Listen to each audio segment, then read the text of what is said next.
recording? I think we are. We are. Okay. So tell me a little bit about your life growing up. Where did you grow up and what was it like?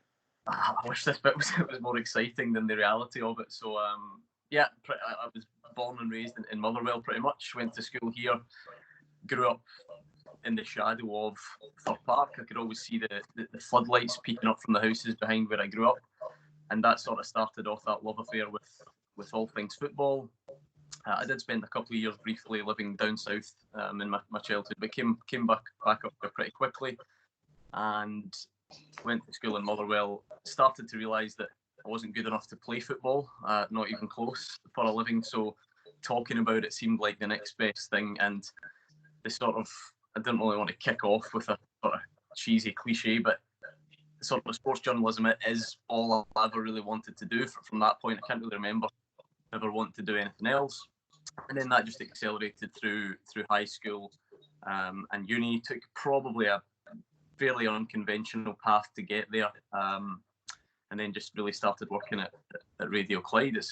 I've dabbled in a couple of other things, but it's been a mutually beneficial relationship. So I've always sort of spent most of my professional life there. You said you kind of took more of a circuitous route through uni. Can you tell us a little bit about that? Yeah, so like a lot of people, when you got to 16 and 17 and finishing off school and faced with that prospect of going into the big bad world of university, I probably just took the easy way out and thought, well, what did I like at school? What was I good at? I liked English, I liked Spanish, and I'll go and do them at uni. I probably should have just gone straight in and done journalism, because, like I say, at that stage I was quite aware that that's what I wanted to do. But anyway, ended up doing English and Spanish at Glasgow. However, alongside that, that's when I started picking up sort of work experience at Radio Clyde on Super Scoreboard. I was getting out and about, and they were kind enough to let me report on some smaller games at the weekend. So when it got to the crunch of having to decide, do you go abroad to Spain for a year and do honours in a language, or actually do you stay here and sort of focus in on the thing that might actually turn into a career? Well, there was obviously only one winner there, so rounded off things with English and Spanish, went to UWS, which is a fine educational institution, as I'm sure you all agree, and did a postgrad in broadcast journalism for a year.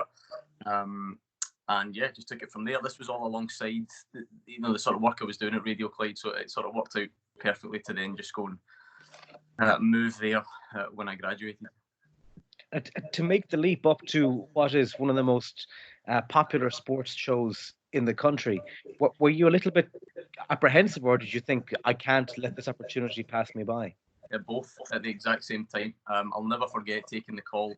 I mean, obviously I had worked at the station for a while as a broadcast news and sport journalist. I had done various bits and pieces, but I remember driving home with my wife one night, and the phone went, and it was from someone in work who shouldn't really have been telling me the news, but I'll leave his name out. But he's a friend first and foremost, rather than a colleague, if you like. So he called me and he said, "Look, Jerry, the previous host is leaving, and they're going to ask you to do it. What do you think?" And it was amazing how my heart sank, but I was excited at the same time.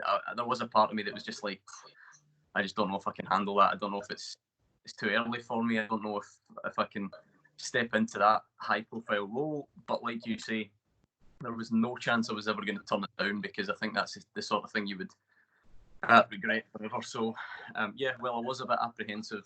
I also knew fine well that there's no chance I could turn it down, and here we are. Has there been a point on your journey prior to that where you thought, there's certain things I've done in the last few years that have prepared me for this? Maybe at the time you didn't think were preparing you for this role.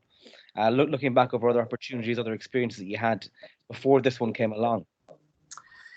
Yeah, I think just being on Super Scoreboard in a different role did prepare me to an extent, although I'm not sure anything can fully prepare you, because it is quite a unique role. But any of the live broadcasting that I had done, that idea of sort of thinking on your feet is just so different from, reading sports bulletins, reading news bulletins, pre-recorded stuff. But that idea of being there and not really knowing what the next question is going to be thrown at you, or not knowing how you're going to describe something that hasn't developed yet because it hasn't happened. So just that sort of live experience of being at big, and it's like anything, like a journey. When I first started, I would get sent. It was always Partick Thistle. I would go to Partick Thistle every week. That was like the championship team for our area, and it would be 30 seconds. It would be pretty straightforward.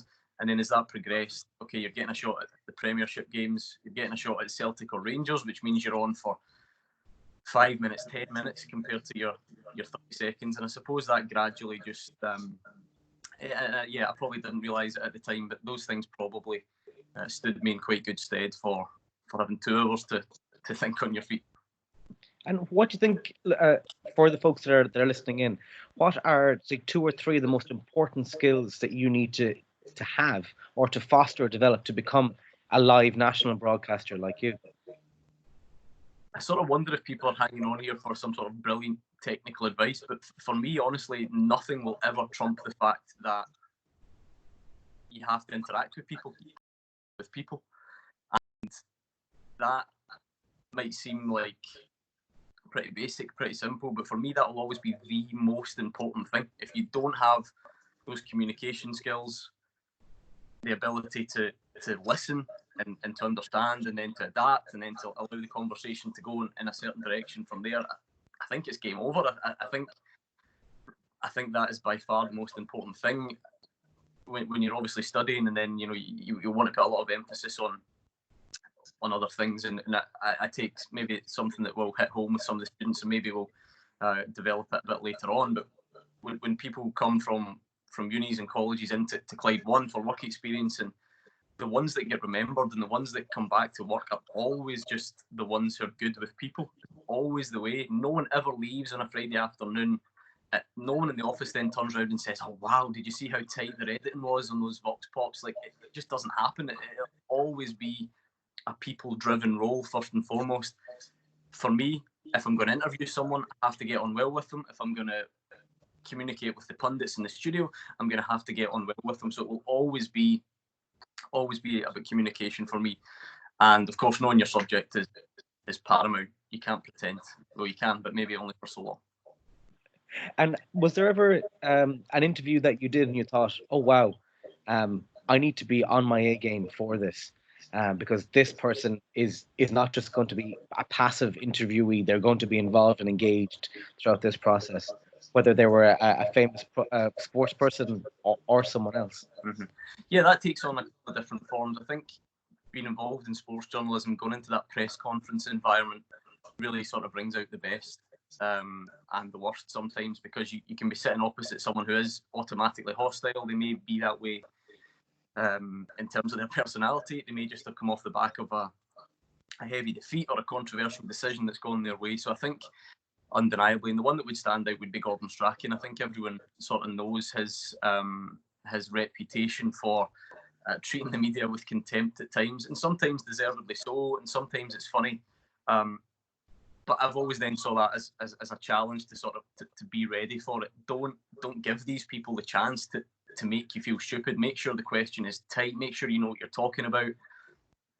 Make sure there's no comeback there. And then ultimately, if they do try and be smart or give you short shrift, then it will reflect badly on them rather than you. One small example that jumps out, and it's not that exciting, but it's just a small example. I remember going to a press conference with Gordon Strachan just after the 2014 World Cup, I think. And if you remember at the time, one of the big developments in football was the fact that they could now use the spray. The referees had demanded spray to put the line down for the free kicks and make the ball go back 10 yards. Anyway, so I think we asked them a question about what sort of impact that would have. Did we think it would see more free kicks being scored or whatever? And in true fashion, he sort of sits back, folds the arms, starts looking at it, and that's when you always know that something's coming, and he says, "Does any of you even know how many goals were scored directly from free kicks at the World Cup?" And he clearly didn't expect anyone to know. And I'm a bit sad, I'm a bit of an anorak, and for some reason I knew. And I just said straight away, 3, or whatever the answer was. And he was totally taken aback. And he would say, "Who are you? What's your name? What company are you from? Well done, Mr. Radio Clyde." He was given, it was a bit patronising, but it sort of won me. I won him over, if you like, and it sort of broke down that barrier. That was a wee test, and you always have to be ready to try and pass it.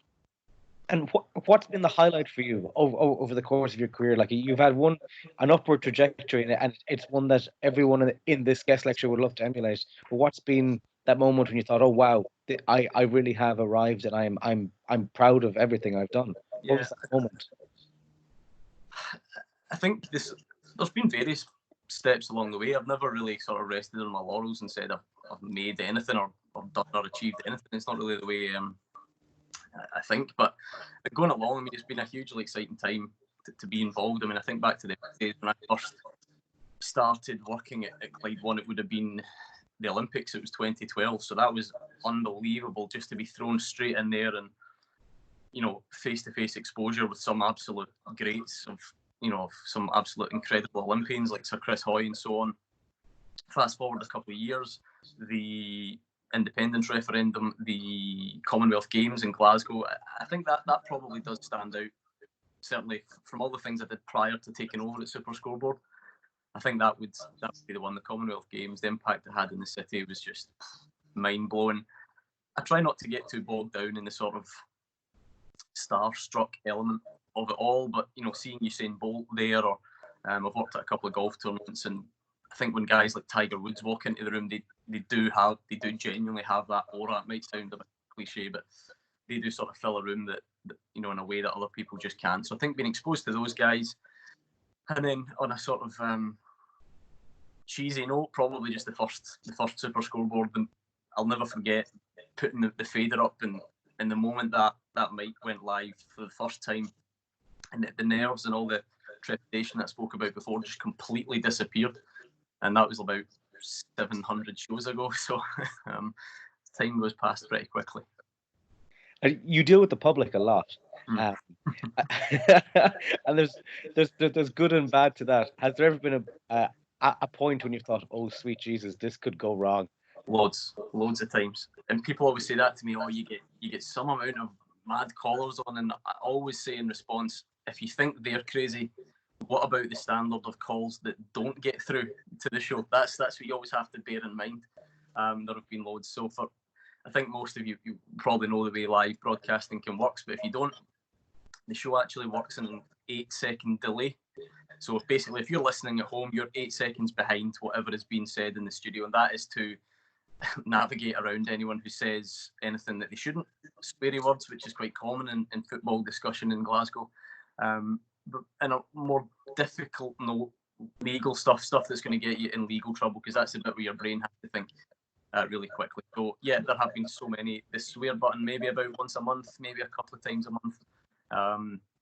The one that jumps out the most would be, and I definitely won't say the word on this platform, but a Rangers fan phoned in and said he was talking about Scott Brown, and he was trying to say that he admits as a Rangers fan that he would like someone like Scott Brown in their team, and he used that great sweary word that means something totally different in Glasgow. You know, you can describe someone as being a good, you know where I'm going with this, and that's what he said.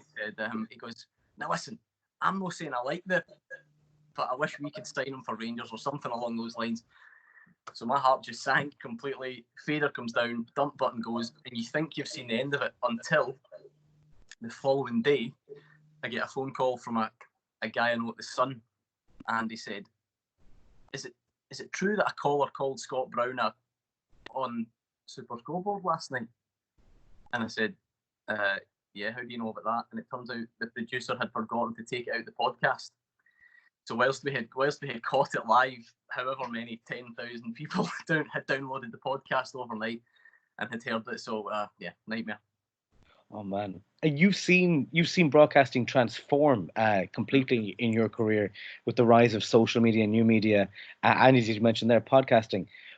What's it been like being part of an industry that has evolved so quickly in such a tiny amount of time? Yeah, and that's what's scary about it, because I still think of myself as relatively young until I speak to people like you guys. And I'm still young compared to some of the guys on the show. But even in that short time, like you say, it's transformed completely. I mean, I've only worked there, like I say, since 2012, and in that time, Super Scoreboard didn't even have a Twitter account when I first started. So I remember the Twitter account getting set up, and we always sort of track that, and see how quickly the following has built up on it. And yeah, it's massive. I mean, it's now the first port of call for news, and I'm telling you stuff you already know here, but that's the difference. Even from when I started, you've got a whole hour in between news bulletins, so where are you going to put your stuff? You're not going to wait for an hour, you're going to get it straight on there. Video content has obviously become huge. We've now got the cameras in the studio. They're not quite as good as I wish they were, but they're fine, and that allows us to then take highlights of the show, put it in social media, try and get some growth that way, and drive new listeners into the show. So actually, what you're effectively doing is you're in charge of your own marketing. So we're now not at the mercy of Bauer Media, the company that owns Radio Clyde, or our marketing guys to say, look, please give us some money, please give us a marketing budget. We're ultimately in charge of that. If we can create content, even off-air content as well, which is something that's definitely grown. That would even be in the last sort of 2 years. I'm not sure if anyone's familiar, but we've done silly things like mean tweet videos, getting the pundits to read out mean tweets, and there are lots of them that have been sent in, so that's off-air stuff. That's stuff that doesn't live on the show at all. It lives purely on social media for us to then say, right, 200,000 people have seen this video. Hopefully they are then inclined to come and listen to the show, because that'll obviously always be the king. That's where the station makes its money, through advertising and so on. Podcasting is really interesting as well, because if I'm being completely honest, I'm not saying we're cheating, but our podcast is just the show. It's just a recording of the show put out. So it's not a tailor-made podcast, if you like.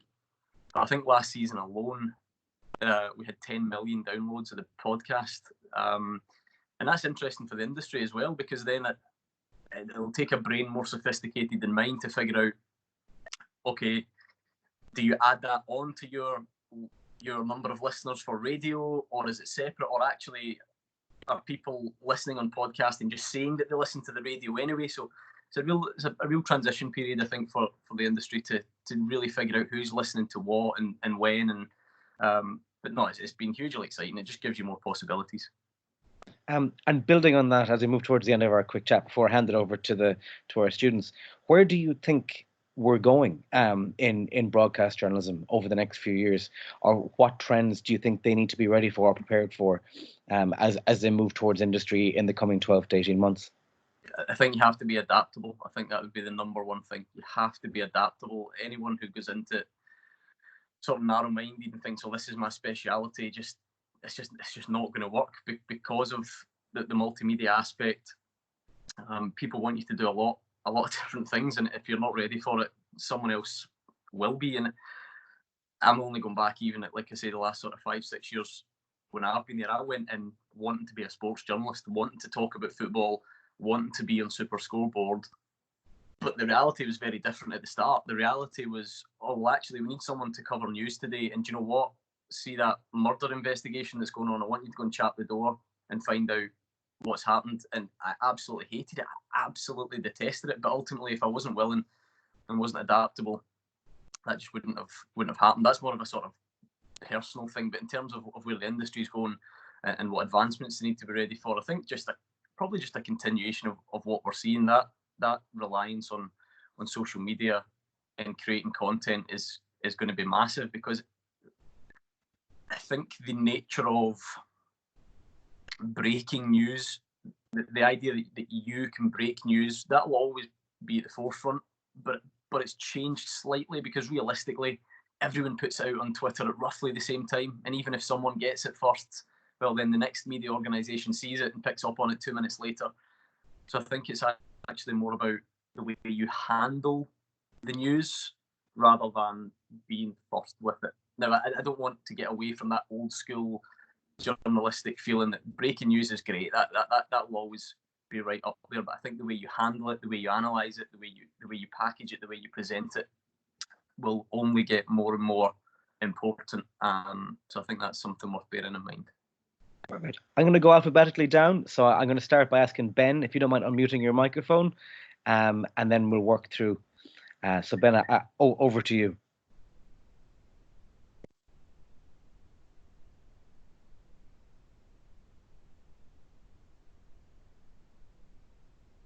We can't hear you.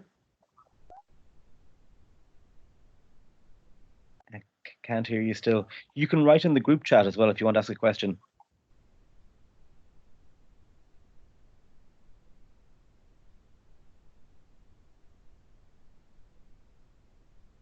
Just going to await Ben's question. So conversation. Ben is 4th year, so he's just finishing up as well. Just tagged you in there.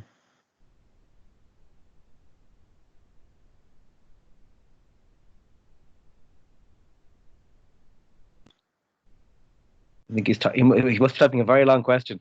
Sorry, my laptop is old. Not really a question. Just want to thank Gordon for offering. Okay, well that's fine. Billy,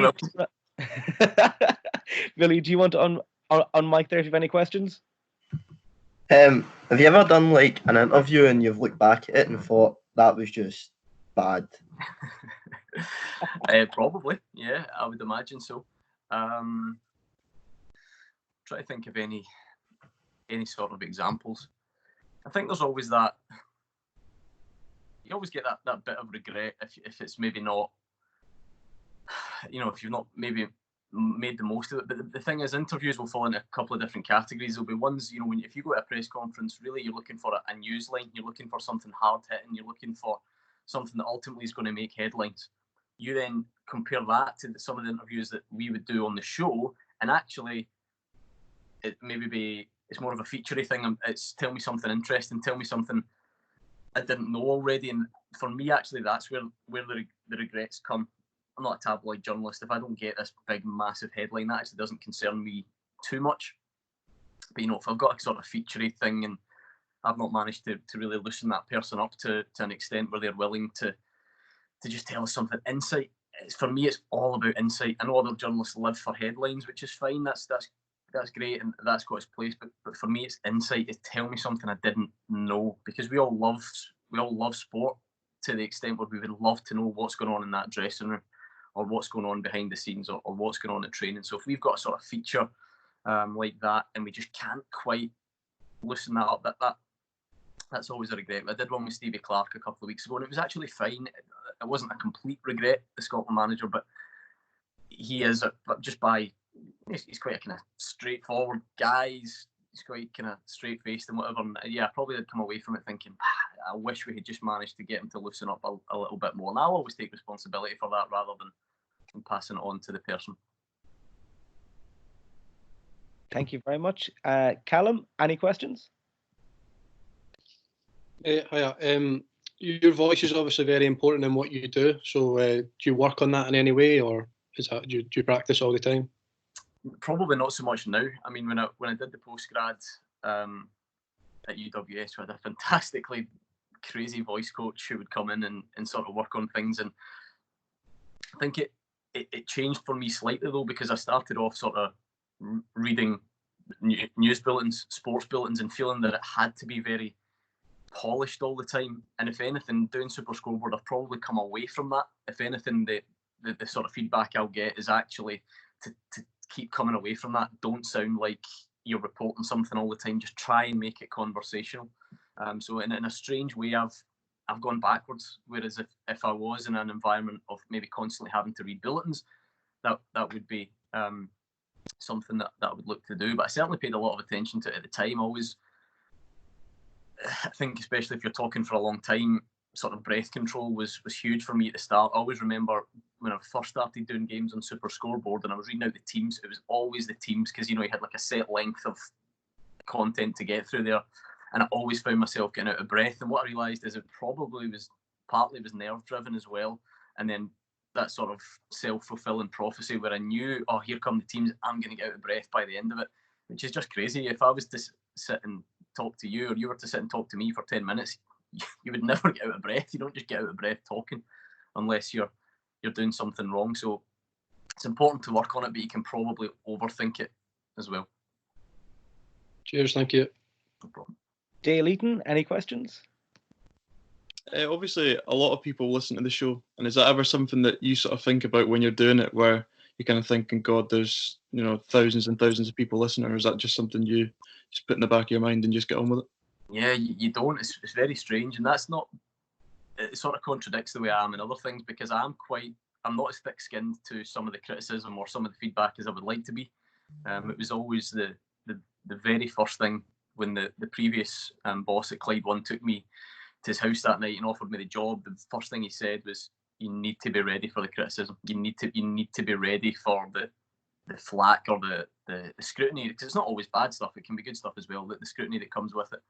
And I've definitely got better. But some stuff will still annoy me. However, when I'm on air, it's weird. I just feel like I'm in this bubble, and that's what I love about it. See, as soon as that mic goes live, I know this sounds cheesy, but I'll never get fed up with that feeling. And it's genuinely like when you've had like I say, I've done 600, 700 of them, so you do get into a bit of a routine. But still, when I then pull the mic down at 8 o'clock, see if it's been a good show, I'm buzzing all the way home. Like it makes you feel great. So it can have that effect on you, but I never really think about how many people are listening. I think that's for the best. That would drive me nuts. Cheers, thanks. Esther? So when you make a mistake live on air, how have you found that the best way is it to deal with it? It's an excellent question, because it's probably one of the main sort of lessons I've learned is to be in a role like that. The key is to not fear your mistakes. The key is to own them, if that makes any sense at all. And I do appreciate that if you were reading a bulletin or you were presenting maybe on screen, maybe it would be a bit different. I do accept that, but for me, I just try and own them, just try and laugh them off, just try and get over it and acknowledge it. Don't just pretend it didn't happen and then sort of stutter your way through it, and then everyone can sense the awkwardness. If I trip over a word, or if I can't pronounce something, it's quite common, and I actually probably do it more than I should. I'll say, "Oh, easy for me to say," and I just make a joke out of it, because once you start fearing them, you'll never get rid of that fear, and then the next time it happens, you're just waiting on it, and then you get that sinking feeling, and then you're waiting on the next time it happens, and the next time it happens, because I'm sure you're all brilliant, but believe me, it will happen. It is guaranteed to happen. So for me, and that's something I've definitely noticed in the last few years, is I've learned how to own the mistakes rather than fearing them. If you fear them, it'll cripple you forever. Thank you. No problem. Fraser?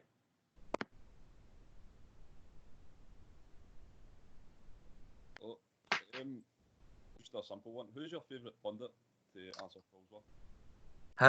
Well, funnily enough, and you'll think I'm just saying this like some sort of pre-prepared answer, but I genuinely like the sort of jigsaw puzzle that we've got, where they're all so different. I think if I was to pick one, I mean, let's be honest, Hugh Keevins is probably the irreplaceable one, if you like. He's the voice of the show. He was there a long time before me. I wouldn't be surprised if he outlives me on there either. But so he falls into that irreplaceable category because he's synonymous with the show. However, that's not to say I agree with everything he says. I argue with him all the time. I think you need a blend. He's obviously of a certain generation and a certain era. You then contrast that with other guys who are a lot younger. Mark Wilson and Gordon DL, for instance, are a brilliant combination somehow. I don't even know how. For a long time, we were always told one journalist, one footballer, one journalist, one footballer, and that. But we stuck these two dafties together, and they just have a riot for 2 hours on a Thursday, and people seem to like it. But then you bring Hugh back, and there's a bit of seriousness, and he's got all the brilliant stories from across the generations. Get Roger Hannah, who's I can't remember his title, I think sports editor at the Scottish Sun at the moment, so he's very much finger on the pulse. If anything's happening, he knows about it. You then get guys in the sort of middle ground like Jim Duffy, who's had so many football roles across the years and still involved. So for me, it's actually a blend rather than picking one. Hugh is irreplaceable. I don't deny that for a second, but I don't think he would work either without the sort of supporting cast round about him. And also, do the producers ever tell you to have a conflict in opinion in order to? Not really. of all the misconceptions about the show, and there are loads of them, none of it is staged. And I know you think I'm bound to say that, but none of it really is. If anything, it's something I've sort of toyed with in the past. I'd maybe actually like a bit more conflict between the pundits, but I think once you start to manufacture it, people possibly see through it. Me personally, I have the vast majority of the editorial control over the show. In terms, the production role is there more to assist me rather than to tell me what to do, if that makes sense. So yeah, I must admit, I really can't think. I don't think there's ever been a time where I've said, right, you say that and you say that. Sometimes it just happens naturally, and that's probably the best outcome for everyone. Thanks. Gordon to Gordon.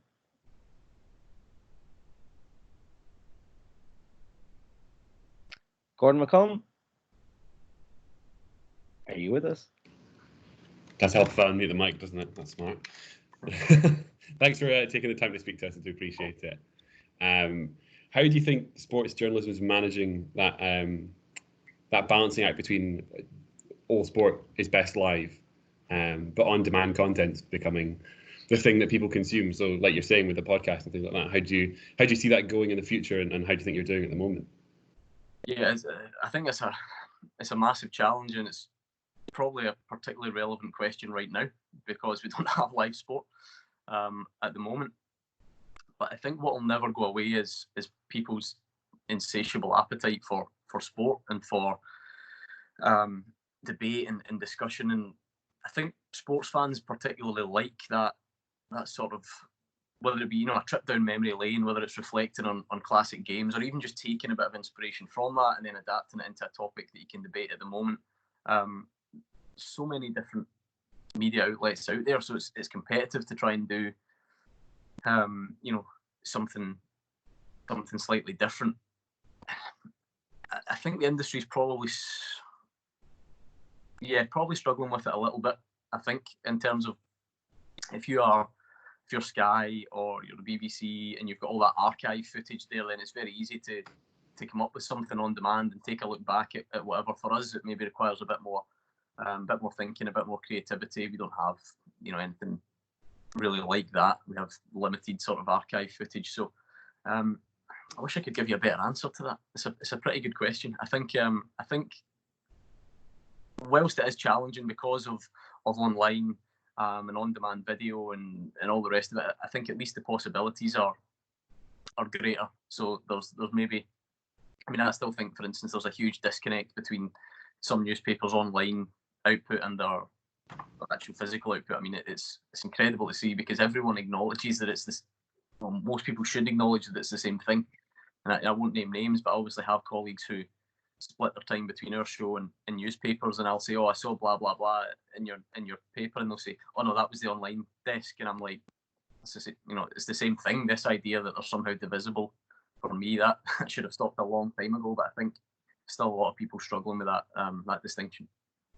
Yeah, no, I don't disagree on that either, to be honest. The other one was I kind of find the more coverage I watch of more different sports, that football in particular, is not that keen to push into the detail too much. We are starting to see more of it recently, but how do you feel with that kind of tightrope of the fans don't really want anything too in detail, but you're always going to want to try and talk a little bit more about kind of the ins and outs of it?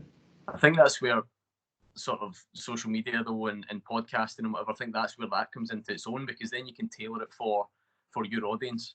And that's where it's difficult for us personally, I would say, because my own desires about what I might want to talk about, I'm well aware that they maybe don't match our listeners. And I think actually the biggest key to any success is knowing your audience. And that's something I've learned quite quickly. So I grew up in Motherwell. I'm a massive Motherwell fan, always have been, and all through my life, I was probably the same as everyone else. I used to think, Super Scoreboard only talks about Celtic and Rangers. If I was in charge of that, I'd give the wee teams more airtime and all the rest of it. And we do. I still feel like it's completely proportionate. But what do our audience want? Our audience want Celtic and Rangers madness. That's what they want. And the day Super Scoreboard stops understanding that is the day that it'll probably end. However, I think you do hit on a very important point that people's tastes are changing, people's tastes are evolving, and some people just don't like it. They just don't like that sort of, so and so blasts, so the sort of tabloid mentality. They like a bit more in depth. I think where Scottish football needs to catch up is on access. I think the clubs are miles off it in terms of access. If you look at some of the American sports, for instance, and the access that they're given to these massive time athletes compared to the access that we're given to guys that, quite frankly, could walk down the street and no one would recognise. I think there's got a bit of catching up to do. I think clubs are a little bit conflicted because obviously they want to look after their own in-house media and push everything through their club media, which is fine and great, and loads of clubs, and I'm not just saying this because I'm biased, Motherwell would be a good example, are pushing some really, really brilliant stuff, but I think there's a sort of control element that they could just relax a little bit. I'll tell you a very quick story just as an example of that, as long as it stays in these, what have we got, 40 walls or whatever, however many people are listening. I once did a package for Super Scoreboard before I took over the show on disability football, and got loads of different voices on it about different disability teams and so on. And my sort of crowning, and like I say, go back to making it about your audience. I knew I needed something. I needed a crowning piece to make it more relevant for our audience. And I managed, after much kicking and screaming, to let Celtic, to get Celtic to let me speak to Scott Sinclair, whose brother has represented Great Britain cerebral palsy team. So even setting up was a joke. I was jumping through hoops for weeks and weeks and weeks. I eventually go up to the training ground. They're about an hour late. They bring them through and they say, "You've got 5 minutes." And I'm thinking, come on, like 5 minutes. But right, okay, whatever. And to his eternal credit, he was magnificent. He went on and on about how his brother was his hero and how this put all his football achievements into perspective. And he went on, and he was just great. And when it finished, he said to me, he said, "Do you know, I really enjoyed doing that." He said, "Would you mind getting in touch and telling me when it's going to be broadcast? I'd love to hear it, or could you send me a copy over?" So as you would do, I took my phone out of my pocket. I said, "No problem, give me your number and I'll send it across." And at that, Celtic's press officer, hand across, no, Scott, I don't think so. Gordon, put the phone away. Listen, you get in touch with us and we'll tell him when it's. And it was just so belittling. It was like we were just two adults having a conversation. I don't know what they thought was going to happen. I don't know if they thought I was going to phone him at 3 a.m. and ask him if he was playing the following day. Clearly, none of that would have ever happened. So clubs are a little bit hesitant, I think, to give the access that could justify, that could lead to, the type of in-depth content that you talk about. Yeah, no, I can understand. My little experience of it, I found that similar, that some clubs are a bit locked down with everything they do. Yeah, absolutely. All right. Thank you very much. No problem. Kyle, if you're there.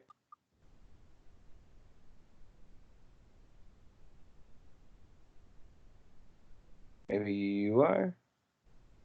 Kyle gone? You can unmute your mic. We can, if you can't, we'll come back to you. Ryan Brown?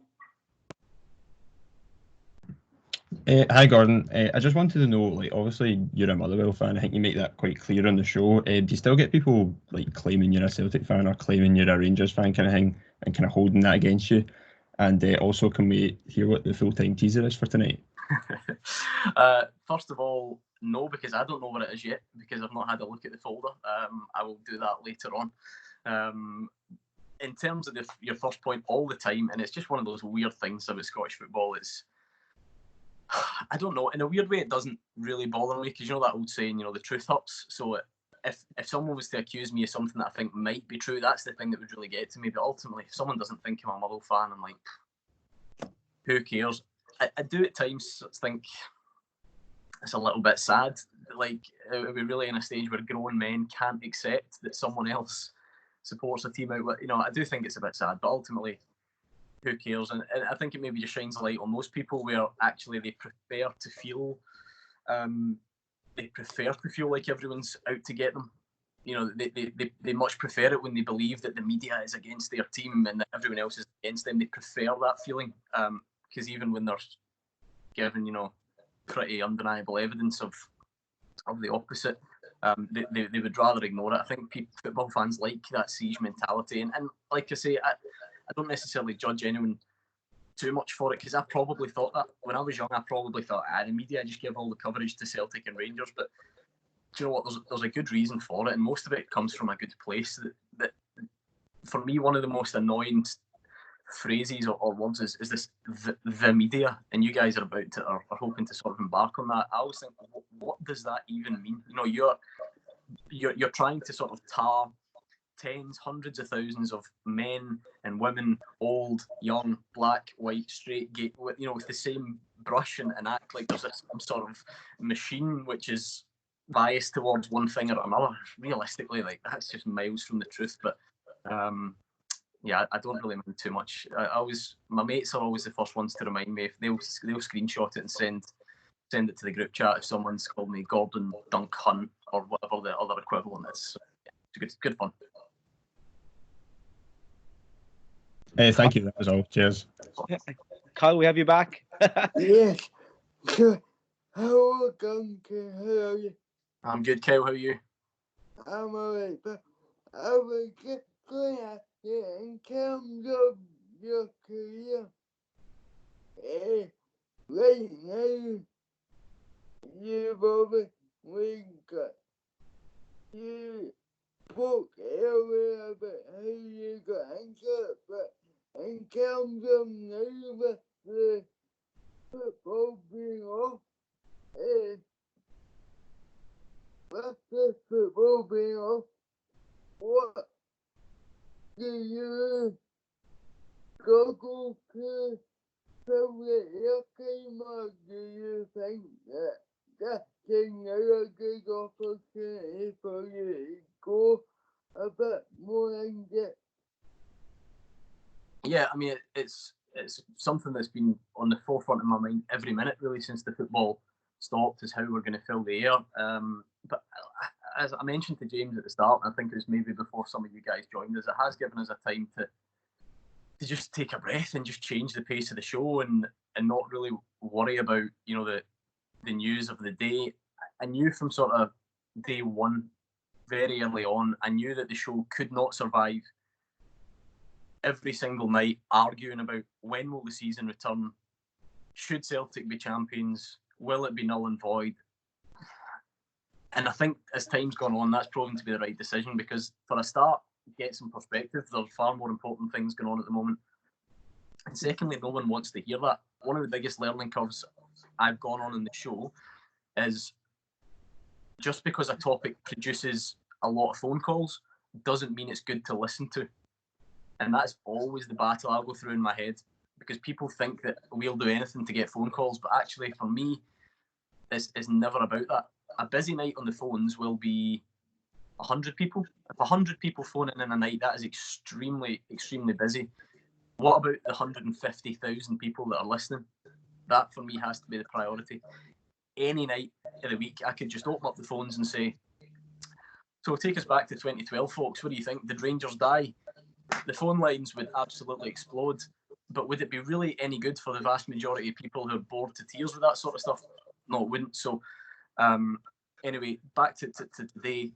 I decided early on we can't go around in circles on that every night. And it's been good. It's a challenge, but I think I've just taken a lot of inspiration from events that have happened on this day and then just sort of developed them. So, you know, we've done, I think like Friday was the anniversary of Jimmy Johnson's Celtic debut. So I saw that and said, right, who were the wingers that got you off your seat? And it was great. And then we just had a discussion about that. Tonight, for instance, it's 50 years since the famous Battle of Britain when Celtic played Leeds back in 1970. So tonight I'm going to say, what are your famous battles of Britain? And we can talk about Rangers and Leeds, Rangers Man United, Celtic Man United, Celtic Liverpool. And there will be loads of them. I took the anniversary of David Marshall's performance for Celtic in the new camp, and we did what's the best goalkeeping performance you've ever seen. So it's just caused us to have a slightly different discussion, usually with a trip down memory lane. And a lot of the clubs have been very accommodating as well. We had Jack Ross on the phone from Hibs last night. We've had Ryan Christie on the phone. We've had your team, Kyle. We've had Lee Hodson on the phone from St Mirren last week. Various others. So it's been good to just speak to those guys at length and just get a bit more of an insight into what they've been doing. It's Keegan good for that sort of thing, Gordon? He's good for pretty much everything. The sort of trips down memory lane are his absolute speciality, and he'll just produce stories. I mean, the career the guy's had, I always say to him, he used to exchange Christmas cards with Sir Alex Ferguson, and now he spends his 3 nights a week with me. Like, it must be the biggest come down of all time, and he's just got a great way about him. Even last night, 2 nights ago, sorry, even away from football, he just threw in this story about how his autistic grandson is really struggling with the lack of routine at the moment because of the way things are, and how his weekly routine revolves around getting a fish supper on a Saturday night. That's like his thing. It really keeps his severely autistic grandson going. And the local chip shop owner had agreed to open up the shop, especially go in, make him a fish supper and deliver it to the house, and it just meant the world to his grandson. And it was nothing to do with football, and it was probably the best 2 minutes of content we had on the show. And that's, if you'd allow me to just go on a tangent very quickly, that's actually where I think Super Scoreboard, and I'm not saying I take credit for it, but I think that's where it's evolved in recent years. Is it'll always be a football show, but I like to think it's a little bit of a lifestyle show as well. Nothing gives me greater pride than when I hear someone say, "Do you know what? I don't even like football, but I love listening to it. I just love the noise. I love the banter. I love the stories. I love the arguing." That actually, in a weird way, gives me more pride than someone saying that was a great in-depth football discussion you had. It's funny how you sort of evolve after a while. Brilliant, thank God. No worries, you take care. Thank you, Kyle. And last but not least, we're going to give you Motherwell Club Media and Motherwell representative. And it's ironic because last week's guest lecturer was also a UWS alum and is the head of the Press Association for Scotland, but also from your neck of the woods. So I'm going to give you Scott Gibson, and hopefully he goes easy on you. What a place. I'm very glad, Gordon, you were saying good things about the club media there, because I was ready to type of a button there to be mad at you, but that was all good. We'll refrain from talking about Motherwell's missing out on a European tour is actually quite sad, I thought now. But I just want to talk about access that you're talking about, because the access can be quite difficult for in-house club media like yourself. I mean, particularly at Celtic, there's been a lot of issues there. And club media has turned into like a kind of competition. Do you think that's going to become the forefront of media output in the future? Probably, and I feel like there are a lot of journalists and people in the media who are a bit bitter about that, and I'm actually not. Like, I know I said that earlier on. I completely understand it. But try my best. But one of the prime examples was the documentary Motherwell made for David Turnbull. It was absolutely magnificent. Like, a club of that size with that resource to produce a 40-minute documentary about a player rehab from injury was unbelievable. So you can produce absolutely brilliant stuff. I just think, like everything in life, there's just a balance to be found. Take this week, for instance. A lot of the clubs are more than happy. They'll say, "Here you are, here's so-and-so's phone number, get them on for 10 minutes and just talk. Just show them as human beings. See if I get a player on at the moment. I actually don't really care what they think should happen with the end of the league. I don't really care. I think that's done. I just want a bit of insight. I just want what you've been up to. What's it been like? Are you homeschooling the kids? What are you doing in your spare time? What you got on Netflix?" For me, that's insight. That's what people like. And yet some clubs, so we'll leave them nameless at the moment, for some reason are reluctant to even allow that. And that's the bit that I just can't really get my head around. I don't really understand it, because ultimately I think the reward is far greater than the risk. If we were to ask a question they weren't happy with, fine. Don't ever give us a player again. And I've burnt the bridges, that's fine. But the reward of actually showing your players to be human and to be nice people and to be good citizens at a time like this, I think I think the reward is far greater than the risk. But it's not all clubs. Like I say, I've got a good relationship with the guys at Motherwell and St Mirren and various others, and there's never a problem there. I think for everyone, it's just about finding that balance between producing really good club content, but also acknowledging that not everyone will watch your club content, and can you promote your brand and your club and your message through traditional media outlets as well? Yeah, I mean, do you think you're going to have to adapt the show somewhat in the kind of coming years with the whole kind of club media, social media, new media all taking and getting bigger? I think the show needs to change a little bit. Possibly, but I think maybe the damage has been done on that. I think that was done when clubs moved towards the sort of press conference format and sort of controlling all their own media. I mean, I think you look back to when Hugh Keevan's been on the show. He comes from an era where you would just phone Jock Stein, or you would phone John Gregg, or you would chat their front door. I mean, I think that's done. That was done a long time ago. So I think maybe some of the other changes are going to be a lot more subtle than that. Like I said to you, I'm not even allowed Scott Sinclair's phone number to give him a congratulatory text on something. And by the way, they're not all like that. There are loads of players that I've got to know, maybe from the local area or from working, that are more than happy to speak to you.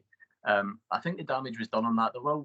The evolution will have to continue, but I think at a much slower rate. I think the genie's out the bottle, if you like, for that battle between traditional media and club media. I think that was kicked off a long time ago. Okay, Gordon. And are you going on the European tour if we get there? I'll be there. Yep, I'll keep an eye out for you, buddy. Right, good man.